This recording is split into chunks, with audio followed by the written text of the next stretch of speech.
प्रिय विद्यार्थियों, हिंदी की ई लर्निंग कक्षा में आप सभी का स्वागत है। आज हम प्रस्तुतीकरण विषय पर चर्चा करेंगे। प्रस्तुतीकरण क्या है, इसका अर्थ क्या है, ये समझने का प्रयास करेंगे। प्रस्तुतीकरण वक्ता से दर्शकों तक जानकारी पहुंचाता है। प्रस्तुतियां आमतौर पर प्रदर्शन, परिचय, व्याख्यान या भाषण होते हैं, जिनका उद्देश्य सूचित करना, राजी करना, प्रेरित करना, सद्भावना का निर्माण करना या नया विचार प्रस्तुत करना होता है। प्रस्तुतियों में आमतौर पर तैयारी, संगठन, कार्यक्रम की योजना, लेखन, दृश्य, तनाव से निपटना और सवालों के जवाब देने की आवश्यकता होती है। प्रस्तुतीकरण के तत्व प्रस्तुतकर्ता, दर्शक, संदेश, प्रतिक्रिया और संगठनात्मक सफलता के लिए प्रभावी तरीके से भाषण देने की विधि या प्रकृति शामिल है। तो हम इन तत्वों की चर्चा करते हैं। प्रस्तुतकर्ता का व्यक्तित्व उसके प्रस्तुतीकरण पर प्रभाव डालता है। यदि श्रोता या दर्शक उसके व्यक्तित्व से प्रभावित हैं तो वे सकारात्मक प्रतिक्रिया दे सकते हैं, और यदि प्रभावित नहीं है तो नकारात्मक दे सकते हैं। दर्शक या श्रोतागण जो हैं, दूसरा तत्व आत्म प्रतिष्ठा का तत्व श्रोताओं को एक दृष्टिकोण की ओर मोड़ने में महत्वपूर्ण होता है। अतः श्रोताओं की व्यक्तिगत भिन्नताएं प्रस्तुतीकरण को एक बड़ी सीमा तक प्रभावित करती हैं। श्रोताओं के हाव भाव, श्रोता मतलब सुनने वाला, प्रस्तुतकर्ता से उनके द्वारा पूछे गए प्रश्नों से सहजता से यह अनुमान लगाया जा सकता है कि श्रोताओं पर प्रस्तुतीकरण का कैसा प्रभाव पड़ रहा है। तीसरा तत्व है संदेश। प्रस्तुतीकरण का विषय परिस्थिति के अनुसार होना चाहिए। यदि प्रस्तुतीकरण शिक्षा से संबंधित है तो ज्ञानात्मक है, या लोक रंजन से संबंधित है तो मनोरंजनात्मक, व्यवसाय से संबंधित है तो व्यावसायिक ज्ञान प्रदान करने वाला होना चाहिए। अगले तत्व की बात करें तो प्रतिक्रिया। दर्शक या श्रोता प्रस्तुतीकरण से यदि प्रभावित होते हैं, उन्हें जिस तरह का विषय चाहिए वैसा ही प्रस्तुतीकरण हो, तो दर्शकों और श्रोताओं की जिज्ञासा को शांत करने वाला हो, प्रतिक्रिया स्वरूप उनके प्रश्नों का उत्तर मिल रहा हो, तो प्रस्तुतीकरण सफल समझा जाएगा। यानी दर्शकों और श्रोताओं की जो प्रतिक्रिया होगी, रिस्पॉन्स होगा, उससे प्रस्तुतीकरण की सफलता को आंका जा सकता है। प्रस्तुतकर्ता द्वारा प्रस्तुत करने की तकनीक। अब तकनीक का तत्व है प्रस्तुतकर्ता के व्यक्तित्व के साथ साथ प्रस्तुत करने के तौर तरीके भी प्रस्तुतीकरण का आवश्यक तत्व होते हैं। प्रस्तुतीकरण के प्रकार। वैसे तो प्रस्तुतीकरण के कोई निश्चित प्रकार नहीं है। विषय, स्थान एवं स्थिति अनुसार प्रस्तुतीकरण के प्रकार होते हैं, जिनमें से हम कुछ की चर्चा करते हैं। जानकारीपूर्ण प्रस्तुति। सभी जो प्रकार हैं, मैं उनका विस्तार से यहाँ वर्णन नहीं कर रही हूँ, आप उन्हें विस्तार से कर सकते हैं। क्वेश्चन सिंबॉलिक है, एज ए नोट्स है, आप उसे और विस्तार दे सकते हैं। जानकारीपूर्ण प्रस्तुति में क्या होगा कि किसी विषय की हमें जानकारी हासिल हो रही होगी, जो इन्फॉर्मेशन दे रहा होगा।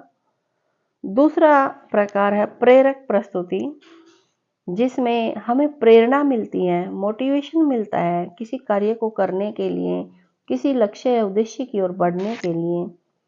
शिक्षाप्रद प्रस्तुतियाँ जो हमें शिक्षा प्रदान करती हैं, वो शिक्षा सामाजिक भी हो सकती हैं या हमारी व्यक्तिगत विकास की शैक्षणिक शिक्षा भी हो सकती हैं। प्रस्तुतीकरण की विधियाँ तात्कालिक, तात्कालिक यानी इंस्टेंट, उसी समय, जिसमें बिना तैयारी के विषय को भावावेश में प्रस्तुत किया जाता है, यानी भाव उमड़ते हैं और भावों के अनुसार उस विषय पर, उस परिस्थिति पर अपना प्रस्तुतिकरण दिया जाता है। प्रस्तुतिकरण यानी प्रेजेंटेशन, याद करना या स्मरण, विषय को याद करके प्रस्तुत करना आता है इसमें। पहले उसे तैयार करते हैं, पढ़ते हैं। जैसे स्कूल कॉलेज के बच्चों के लिए भाषण प्रतियोगिता होती है, तो बच्चे उसे पहले याद करते हैं और फिर प्रस्तुत करते हैं। एक्सटेम्पोरेनियस विधि, यह विधि दोनों विधियों का संयोजन है, तात्कालिक और स्मरण का। यह विधि वक्ता को अपना भाषण तैयार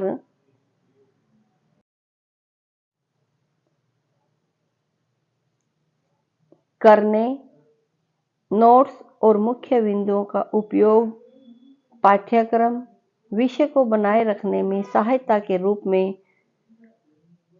प्रयोग करने की अनुमति देती हैं।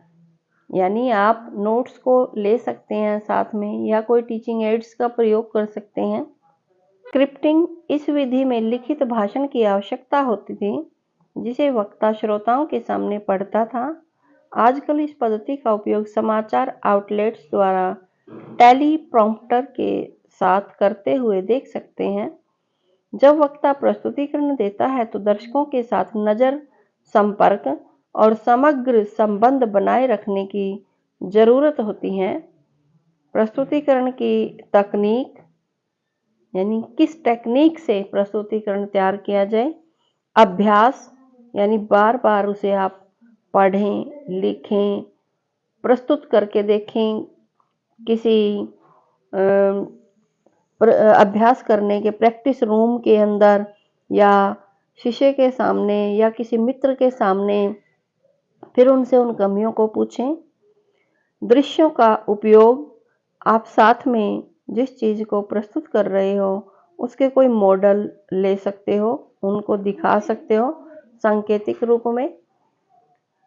कहानियों का सम्मिश्रण, बीच बीच में प्रस्तुतिकरण को रोचक बनाने के लिए आप कहानियों को जोड़ सकते हैं जो विषय से संबंधित हों। उपयुक्त शैली, शैली यानी तौर तरीका, व्यवहार प्रस्तुतिकरण का, आपकी भाषा वो उपयुक्त होनी चाहिए, विषय के अनुकूल होनी चाहिए, दर्शकों और श्रोताओं के समझ के अनुसार होनी चाहिए। निष्कर्ष, आप किसी भी फील्ड में कार्यरत हों, प्रस्तुतिकरण हर जगह जरूरी होता है। अगर आप कोई भी काम जो आप पसंद के अनुसार करते हो, चाहे व्यवसाय में बेहतरीन लाभ कमाना चाहते हैं, तो इसके लिए भी आपको अपने ग्राहकों को प्रभावित करना जरूरी होगा। अतः प्रस्तुतिकरण एक औपचारिक मौखिक संप्रेषण है। इसका उपयोग उत्पादों, अवधारणाओं, निष्कर्षों, विवरणों, किसी भी प्रासंगिक सूचना को प्रस्तुत करने के लिए किया जाता है। प्रस्तुति एक निश्चित उद्देश्य के साथ की जाती है, तो कोई ना कोई उसका उद्देश्य होता है। बच्चों, जो प्रस्तुतिकरण का क्वेश्चन मैंने यहाँ पर बताया है और समझाया है, वह केवल सिंबॉलिक है, सांकेतिक है, शॉर्ट है।